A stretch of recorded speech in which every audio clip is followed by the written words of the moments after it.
Bom dia, hoje é dia 6 de junho de 2020, estudo do Evangelho, Grupo Sermão do Monte, filiado, estamos sediados lá na Arcas. Hoje nós vamos iniciar com a leitura de uma oração que é da Sechonoye, mas que vai ser muito importante para nós aproveitarmos o momento da leitura como uma meditação, sentindo a ligação, o contato com Deus. Oração para conscientizar o grande rio da vida interior. Deus não possui forma, mas apresenta-se sob infinitas formas. Deus nada possui, mas é a fonte inesgotável de tudo que é bom. Quando ele se manifesta no mundo fenomênico, aparece em forma de crescimento infinito, expansão infinita, desenvolvimento infinito, progresso infinito e torna-se fartura cada vez maior. O ser humano que nasce, alojando no seu interior a natureza divina como suprema autorrealização de Deus, cresce constante infinitamente, expande-se constante infinitamente, desenvolve-se constante infinitamente, progride constante infinitamente, jamais para.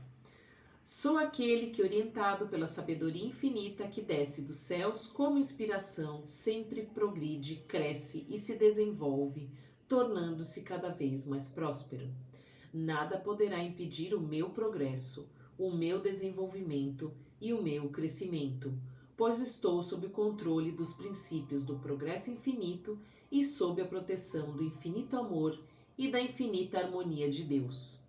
Assim como as ondas avançam do vasto alto mar para a praia, a minha vida palpita forte e incessantemente, recebendo a pulsação que vem do oceano da grande vida. O oceano da grande vida é justamente a fonte da minha força vital. E por isso jamais envelheço, jamais me canso, avanço, progrido e cresço, sempre cheio de vitalidade. A vida infinita aloja-se no meu interior e me revigora de dentro, fazendo-me progredir em todos os sentidos.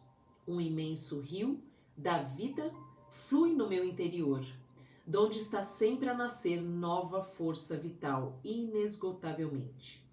A corrente do meu rio da vida origina-se da elevada e pura montanha sagrada da grande vida, e irriga minha cidade da vida.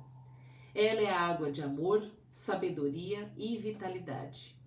Quem conscientiza essa corrente jamais há de envelhecer, jamais há de se cansar e sempre recebe nova vitalidade. Juntamente com Deus, sou um ser sempre novo. Sendo Deus sempre novo, também sou sempre novo. O passado de tristezas e sofrimentos já se foi, e o que já passou não existe mais. Sem segurar na mente os sofrimentos que já não existem, sigo firmemente em direção à luz. Neste momento, conscientizo a existência do ser infinito dentro de mim.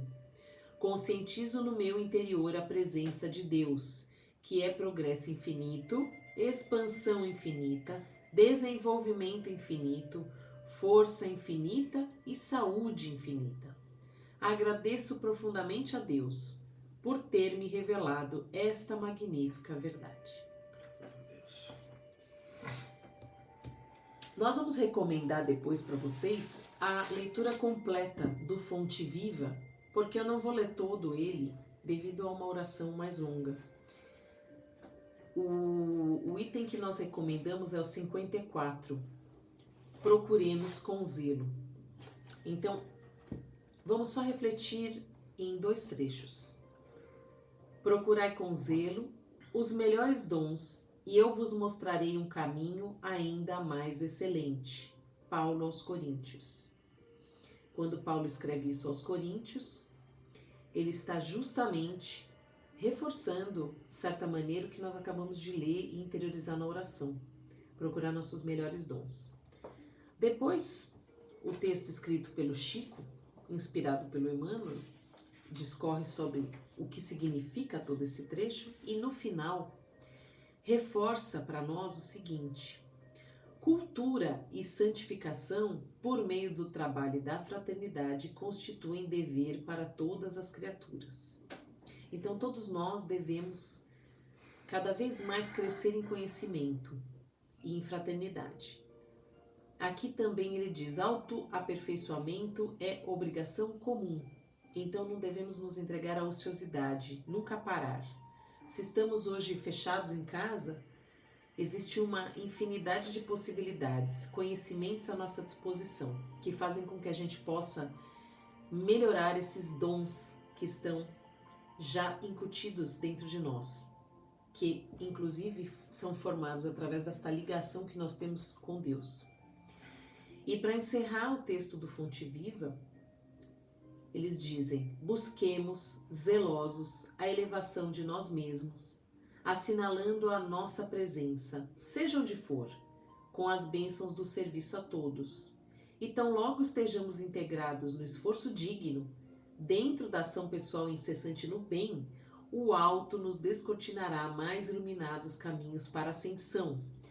Então, o que nós queremos reforçar muito hoje é essa importância da conexão com Deus, da fé pura, daquela crença, daquela ligação interna que faz com que nós tenhamos a certeza de que Deus está em nós, nós estamos nele, e cada vez que nós nos melhoramos, estamos indo mais em direção à luz e mais podemos ajudar o nosso próximo.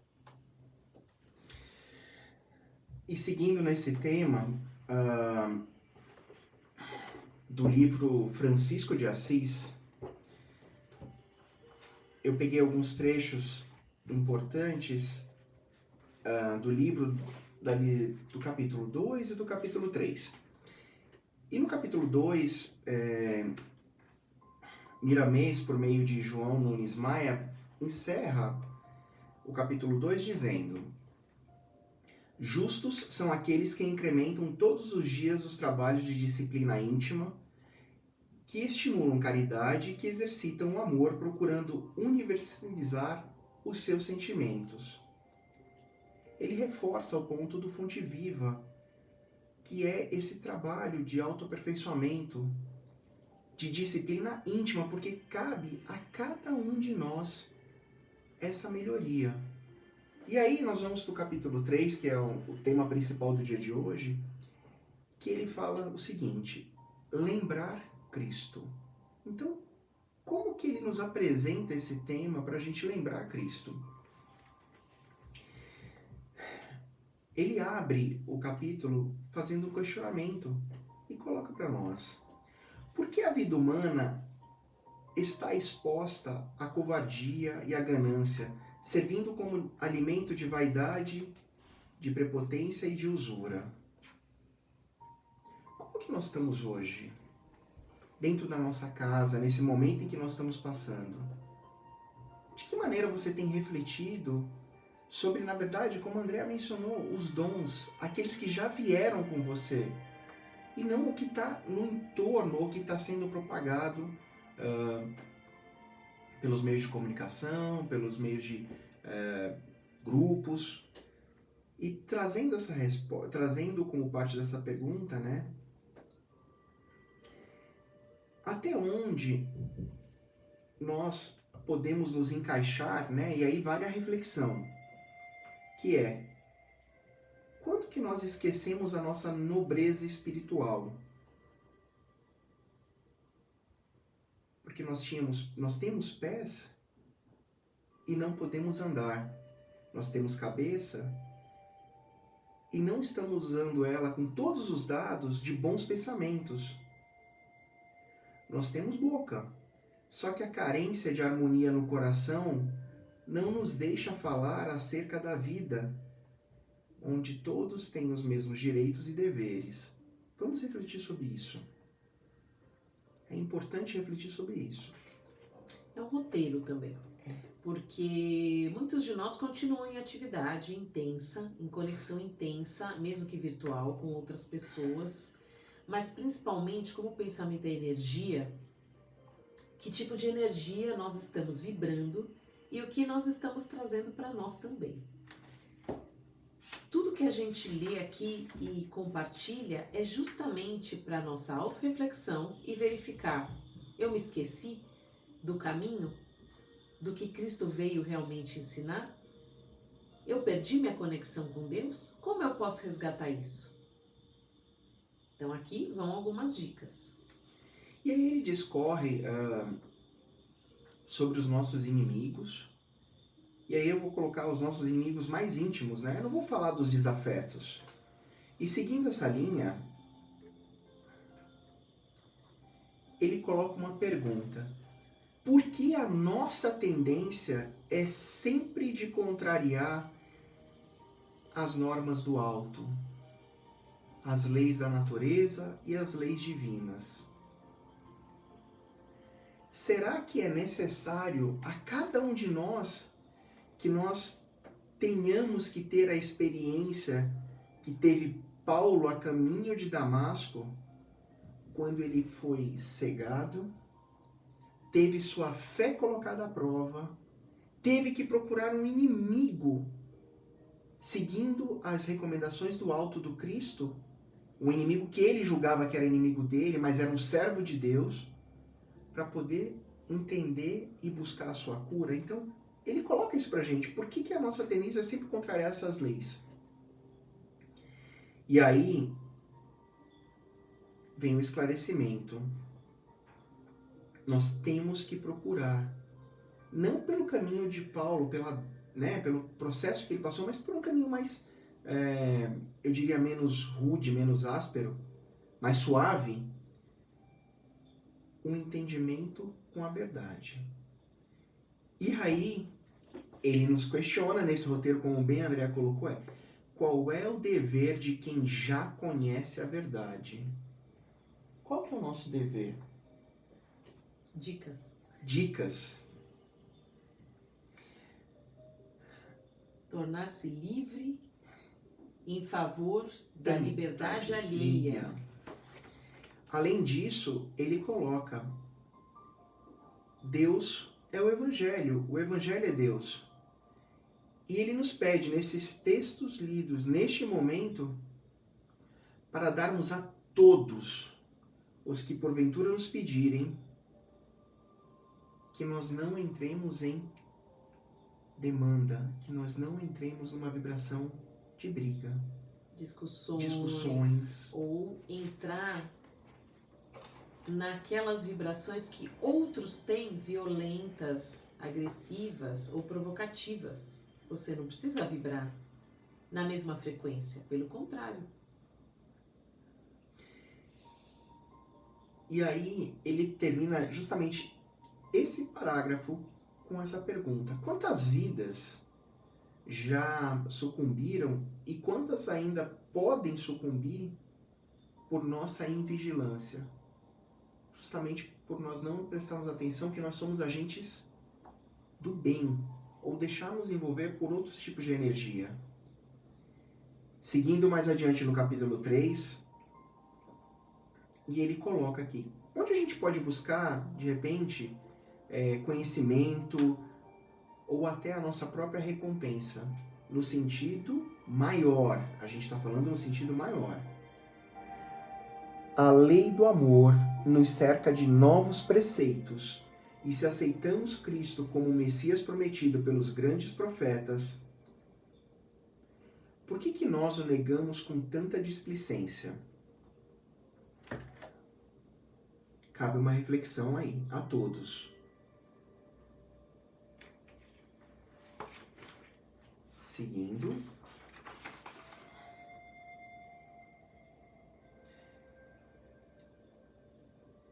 Cada um tem uma tarefa diferente de outra pessoa, na vastidão infinita do universo, mas que no fundo corresponde ao mesmo objetivo, ao mesmo amor, por sermos parte da mesma essência, alinhado com a oração que a Andrea abriu hoje o estudo. Cada um tem uma tarefa diferente, justamente na vastidão infinita do universo. E, na verdade, como é que a gente reage quando alguém é agressivo, quando as palavras são rudes na nossa direção? Geralmente, a gente devolve na mesma vibração. Agora, se nós começarmos a treinar para justamente não vibrar e não devolver na mesma situação, quando nós nos tornamos observadores da situação entendemos que dentro daquela pessoa pode de verdade estar tendo um grito de socorro, socorro devido à ignorância, à falta de cuidado e entendimento no trabalho do seu próprio espírito, fica mais fácil nós entendermos. Quando nós realmente olhamos situações bastante infelizes colocadas por mídia, seja lá por situações em que as pessoas criam, e nós, né, entramos na mesma comoção, tristeza, mas não podemos entrar na mesma, no mesmo sentimento de inflamar contra as pessoas que estão envolvidas naquelas situações. Nós temos que, ao contrário, orar pela humanidade, orar por essas pessoas que ainda não têm o mínimo entendimento do que é o amor ao próximo, da falta de cuidado pelo outro, porque um dia eles serão tocados pelo amor verdadeiro, o amor maior do Pai, e vão compreender que as negligências, as atitudes negativas, a falta de amor pela vida de quem quer que seja, são parte de uma falta de aprendizado. É por isso que na oração e no Fonte Viva está dito, é uma obrigação nossa evoluirmos dia a dia. Então pare para analisar você mesmo e não entre mais nessas vibrações. Mude. E assim, já que estamos falando de verdade, ou da verdade aí com V maiúsculo, né? O que acontece quando a gente acorda para essa verdade? Nós mudamos de direção. E mudamos essa direção nas águas mais profundas do nosso mundo íntimo. Todo mundo tem essa capacidade, gente. Todo mundo. E esse trecho vem nos chamar essa atenção. Além disso, ele coloca pra gente ser uma alma nova para esses novos eventos aos quais Jesus sempre chamou atenção no seu evangelho, requer entendimento, maturidade e uma virtude sobremodo difícil no cristão. Humildade. E humildade, nesse mundo, né, que a gente fala cheio de preceitos, inundado de virtudes fabricadas por leis humanas, é quase impossível. É pedir demais para si mesmo. Humildade para esse o nosso soberano, mundo, esse mundo que a gente cheio de preceitos, inundados de virtudes fabricadas por leis humanas, seria quase impossível, era pedir demais para si mesmo. Ele está falando com certeza de alguém nessa leitura, nós estamos puxando para uma generalidade. Exatamente. Mas é isso, o que às vezes para você ser humilde é ir lá receber um prêmio, uma homenagem e não ser tão esfuziante, ou você ganhou muito dinheiro e foi agraciado, mas você não quis alardear, né? Humildade é muito além, não está ligado às leis realmente humanas. É uma humildade de coração até para reconhecer ainda as nossas falhas. Quando eu critico os outros, podem prestar atenção, vocês com certeza em mente, coração, assim como eu, como o Júlio, a gente critica o outro muitas vezes. Só que quando a gente para pensar, a gente fala, mas será que eu não faria igual? Que bom se não. Mas eu tenho que ter muita convicção e mais, eu tenho que me observar o tempo todo para justamente mudar o mundo. E aí, chamando a atenção para essa humildade, em Marcos capítulo 9, versículos 34 e 35, tem um trecho que Jesus passou para os apóstolos. Mas eles guardaram silêncio, porque pelo caminho haviam discutido entre si qual dos discípulos era maior. E ele, assentando-se, chamou os 12 e lhes disse: se alguém quer ser o primeiro, será o último e servo de todos. Então, como é que a gente pode ser o menor sendo o grande? É uma reflexão. E transcorrendo na resposta do mentor que está orientando aqui esse personagem, ele coloca: dificilmente pensavas na paz dos outros. Quando que a gente pensa na paz dos outros ou para os outros. E a consciência travou contigo a maior das batalhas, uma guerra santa, que é a lei do amor. E essa lei do amor aprova para alertar-te ou nos alertar no momento exato, mostrando-nos os caminhos da benevolência e do perdão, da amizade e da concórdia, da felicidade e do trabalho.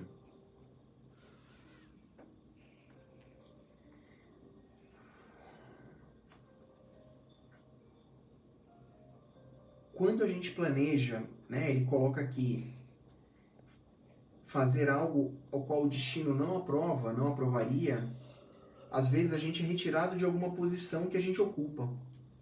Isso está bem claro aqui. E isso, gente, vale tanto para o bem quanto para o mal. E isso ocorre de acordo com as necessidades que convêm aos karmas individual e coletivo. Lembrando, nós fazemos parte de um universo maior, de um universo infinito. Então, muitas vezes, aquilo que acontece, seja conosco ou seja com alguém, isso já está planejado. Tem uma lei maior, existe um Deus maior que está tomando conta de tudo isso. Mas muitas vezes, como eu gosto de lembrar, se eu perdi um emprego, se eu perdi algum relacionamento, alguma coisa, tem sempre duas possibilidades. Ou porque era para algo maior e melhor, porque eu evolui meu espírito, ou para frear o meu caminho de escolha que não é o melhor. Eu sou freado para retomar o rumo. Então, nem tudo que é ruim ou triste para nós é de fato algo ruim. E sim, é uma grande oportunidade de evolução.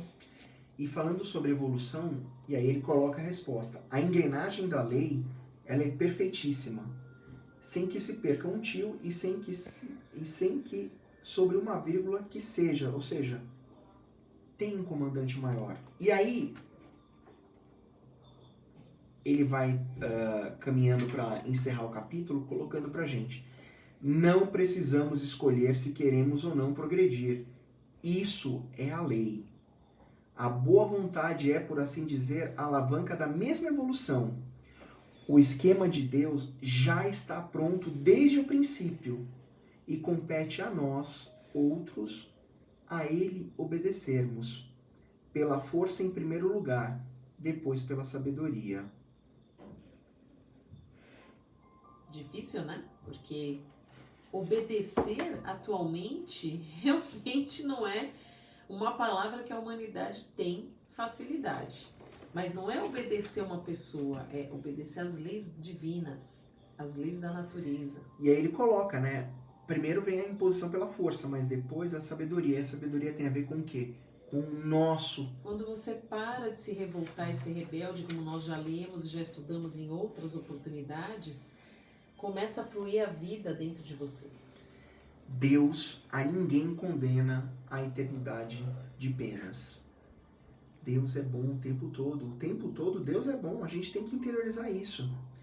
E é bom que nós despertemos a confiança, porque sem a fé na inteligência divina e nas nossas próprias forças, nós nos tornaremos vidas valentes, sem direção e estabilidade, pois nos foge o poder de raciocinar bem, por nos faltar amor no coração e discernimento no centro da vida.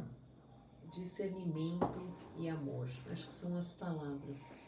E aí ele encerra dizendo: agradece a Deus pelos sentimentos e confia no Pai Celestial, que nunca erra. Pelos sentimentos do bem, pelo amor, discernimento, paciência, humildade, fraternidade e tantos outros que nós já falamos inúmeras vezes. Esse é o capítulo 3, que é sobre lembrar Cristo. Então hoje a gente encerra com essas reflexões, agradecendo mais uma vez a oportunidade de estarmos com vocês.